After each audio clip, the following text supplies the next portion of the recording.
like you said, empathy, coping with emotions, everything that you guys offer.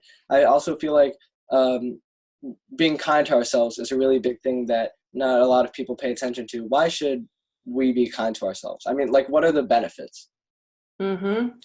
Oh gosh.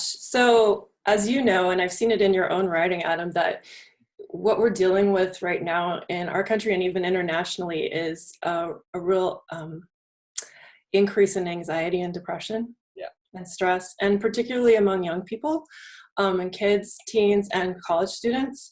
So that's a big reality check for all of us to think more carefully about how are we talking to ourselves? What are we saying to ourselves? Which I'll get into more in a minute. Actually, 80%, I was just looking at a stat I have on my computer, 80% of us seem to treat our others better than we treat ourselves. Okay. Which might not be shocking to you. Girls have an even harder time with self-compassion, with kindness toward themselves.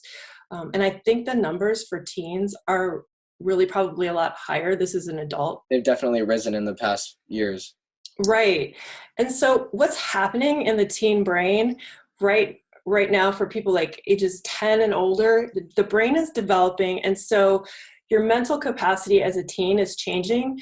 It's developing. And so what unfortunately happens at the same time is that as you advance in your ability to see and understand and be more socially and emotionally aware, you also become more self-aware, but you also become more self-conscious. There's research on that. So a lot of teens can experience, and adults can experience what this psychologist Elkind calls the imaginary audience. So we think that when we have that big zit on our nose or whatever, that everyone in the room can see it and they're looking at it, Yeah. for example, or we make a mistake in class in front of people that everyone is thinking we're idiots. And sometimes teens are judging each other, but not all the time are they doing that. And sometimes it's helpful to remember that we're all more focused on ourselves usually than each other.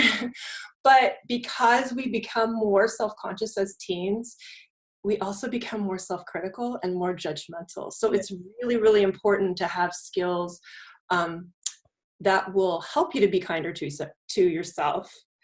And there are tons of benefits, Adam, in terms of the research on self-compassion or being kind to yourself. We're seeing with adults, like if adults are more self-compassionate, their anxiety is going down, their depression is going down, their perfectionism, they're feeling happier, they're feeling more self-confident. And specifically with teens, we're seeing that teens who are more self-compassionate are feeling less shame about their bodies, weight, or fitness. They're less likely to be depressed. They're more likely to handle really difficult events and trauma and bullying better because they have found strategies for being kind to themselves.